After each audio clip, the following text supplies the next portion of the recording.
জাহান্নামে কেন অনেক নারী থাকবে জানেন? কারণ তারা শুধু নিজেরা অপরাধ করে না, হাজারো মুমিন মানুষের নূর তারা কেড়ে নেয়। দ্যাট ইজ ওয়াই তারা জাহান্নামে বেশি থাকবে। আরেকটা মেজর কারণ হচ্ছে তাদের এই উদ্ধত মাথা।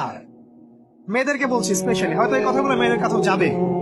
তাদের এই উদ্ধত মাথা আল্লাহর বিধানের সামনে আত্মসমর্পণ করতে চায় না।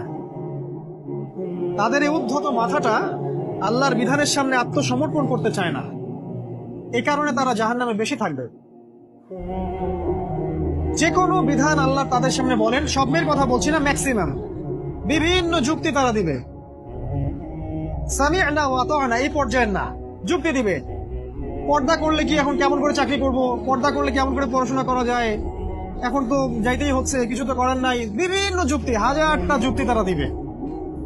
কে জানি তাদের ব্রেইনটাকে পুরো ওয়াশ করে ফেলছে। রাসূল সাল্লাল্লাহু আলাইহি ওয়াসাল্লাম বলেছেন, দাজ্জালের শেষ অনুসারী হবে এক শ্রেণীর নারী। মাশাআল্লাহ, দাজ্জালের শেষ অনুসারী হবে এক শ্রেণীর নারী। তাদেরকে ঘরে ইসলামিক অনুশাসনে রাখার জন্য বাবা, ভাই, স্বামী শিকল দিয়ে বেঁধে রাখবে, তারপরেও তারা শিকল ছেড়ে বের হয়ে যাবে, আটকাতে পারবেন না, because of their mind is brain wash.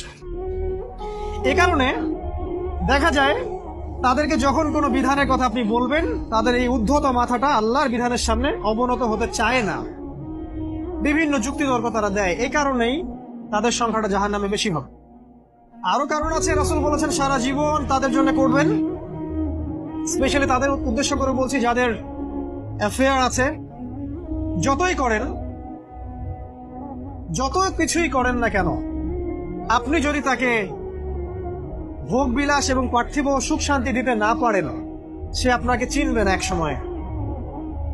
আপনি যদি আমাদের কথা বিশ্বাস না করেন, লিখে রাখতে পারেন। আর এমনিতে লিগ্যাল বৈবাহিক সম্পর্কেও সারা জীবন অনেক কিছু করবেন, হঠাৎ একদিন কোন একটা কারণে ঝগড়া লেগে গেছে, তখন দেখবেন সে বলে বসবে, সারা জীবন তোমার কাছে কিছুই পেলাম। আমি নারীদেরকে ছোট করছি না, তাদের কিছু কিছু পয়েন্ট বলছি। এইসব কারণে তারা জাহান্নামে থাকবে। আমি একটু এই কথাটা না বললে জাস্টিস হবে না। রাসূল সাল্লাল্লাহু আলাইহি ওয়াসাল্লাম মেরাজে গিয়েছিলেন, আপনারা জানেন। তিনি মেরাজের রাতে অনেক অলৌকিক জিনিস দেখেছেন, নবীদের সাথে সাক্ষাৎ করেছেন, ইভেন আল্লাহর সাথে কথা বলেছেন, আল্লাহর নূর দেখেছেন। এই সময় সবাই তাকে হাসি মুখে সম্বর্ধনা জানিয়েছিল।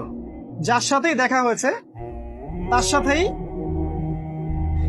তিনি হাসি মুখে অভ্যর্থনা তাকে জানিয়েছে, আসসালামু আলাইকা আইয়ুহান নবী, সবাই বলেছে হাসি মুখে।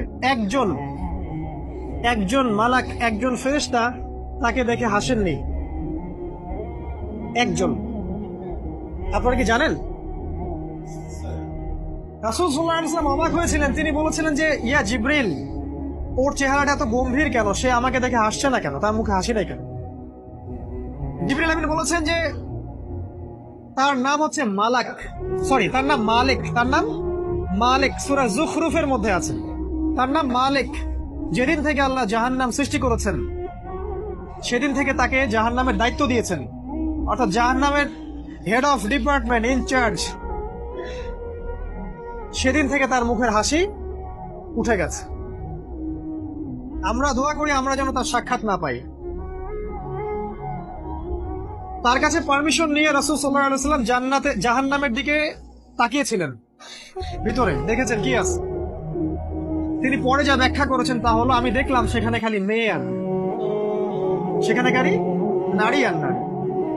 এই হাদিসটা আপনার মাকে বলবেন, আপনার বোনকে বলবেন, আপনার মেয়েকে বলবেন, আপনার স্ত্রীকে বলবেন।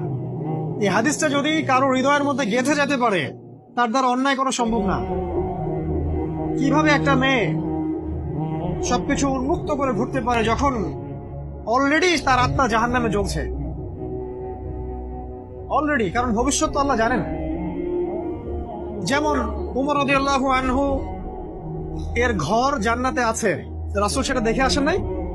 এসে ওমর ইবনুল খাত্তাবকে বলেছেন না যে আমি দেখে আসছি তোমার ঘর, আমি ঢুকিনি তোমার ঘরে তোমার আত্মসম্মানের কারণে। তার মানে তিনি পৃথিবীতে বিচরণ করছেন, ঘর তো জান্নাতে অলরেডি তৈরি হয়ে আছে। মেয়েরা দিব্যি ঘুরছে এভাবে, এবং তারা মোটেও সচেতন না তাদের ঘর হয়তো বা জাহান্নামে রেডি। আর আমাদের so called modern western civilization এদেরকে ব্রেইন ওয়াশ করে দিয়েছে। তারা বাজার করছে, তারা নগ্ন হয়ে ঘুরছে, কাপড় পরেও তারা নগ্ন থাকছে, তারা মডেলিং করছে, গান গাচ্ছে, নৃত্য প্রদর্শন করছে, মিডিয়া আসে, তার দেহ লক্ষ লক্ষ কোটি কোটি মানুষ দেখছে। হাজারো মানুষের নূর চলে যাচ্ছে, অন্যের নূর নষ্ট করে জান্নাতে যাওয়া যাবে না। রাসূল সাল্লাল্লাহু আলাইহি ওয়াসাল্লাম যে আলামত গুলো বলেছেন তার মধ্যে অন্যতম একটা আলামত হচ্ছে শেষ জামানায় মেয়েদের সংখ্যা বাড়বে, ছেলেদের সংখ্যা কমে যাবে।